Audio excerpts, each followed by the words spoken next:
permettez-moi d'abord, avant de répondre à la question, de dire que vous en êtes à la 4e session, la 4e école sur la migration, et que je pense que c'est une idée extraordinaire, très innovatrice. Et je pense que, en ce qui me concerne, si je la lis avec le travail que l'Union africaine est en train de faire en termes de promotion du protocole sur la libre circulation, eh bien, ça répond à nos attentes. Et j'espère qu'elle pourra être répliquée ailleurs, dans les autres régions, pas seulement le Maghreb, mais dans les autres régions d'Afrique, et peut-être même avoir une école sur la migration continentale pour continuer à débattre et parler de toutes ces questions qui concernent tout le monde en fait.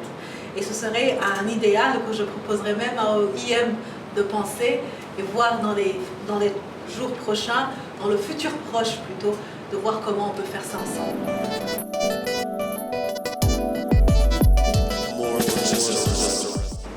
Bon, les acquis, c'est qu'il y a déjà les politiques, puisqu'il y a le protocole qui régit comment les politiques de migration devraient avoir lieu. Seulement, on a besoin que les gens soient au courant, mais aussi qu'il y ait ratification du protocole. À ce jour, le protocole a été adopté par 32 pays qui ont déjà signé. Un seul pays a déjà ratifié, donc on a beaucoup plus de travail à faire pour sa promotion et que ça entre en vigueur par la ratification. Et déjà, en termes d'acquis, c'est ça en fait. L'acquis, les politiques existent. Je crois aussi qu'il y a un momentum politique pour pouvoir faire cela. Mais le défi, c'est justement le manque de ratification pour que ça entre en vigueur. Mais je pense aussi que même si ce défi est là, est réel, le temps va régler cela, je m'imagine, en termes de... Si vous continuez à faire l'école de migration, entre autres, c'est une stratégie, je crois qu'avec le temps, on pourra trouver des solutions. Bon, le futur de l'intégration dans le continent, c'est nous tous qui allons le définir. C'est nous tous qui devons faire ce que nous devons faire à notre niveau, comme vous êtes en train de faire l'école de migration.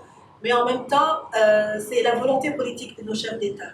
Parce que c'est avant tout une question de politique. C'est avant tout une question de volonté. Avant tout, c'est une question de mécanismes et de politique qui doivent être harmonisés pour que cela puisse avoir lieu.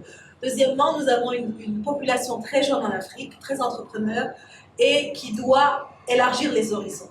Donc, que nous le voulions ou non, la politique d'intégration et d'ouverture, elle doit avoir lieu. Et ce serait mieux si elle est réglée et si elle est faite de manière fiable et durable, avec les lois en place, plutôt qu'elle soit vue d'une manière comme une menace de sécurité, par exemple, entre autres. C'est ça que les gens qui ne veulent pas, c'est ça qu'ils avancent comme raison. Donc finalement, en fin de compte, ça va être une affaire de tout le monde. Le monde est en train d'évoluer, le monde évolue, même l'Afrique ne sera pas épargnée. Donc il va falloir plutôt qu'on y mette nos ressources et qu'on y investisse, que ce soit d'une manière durable et fiable pour tout le monde.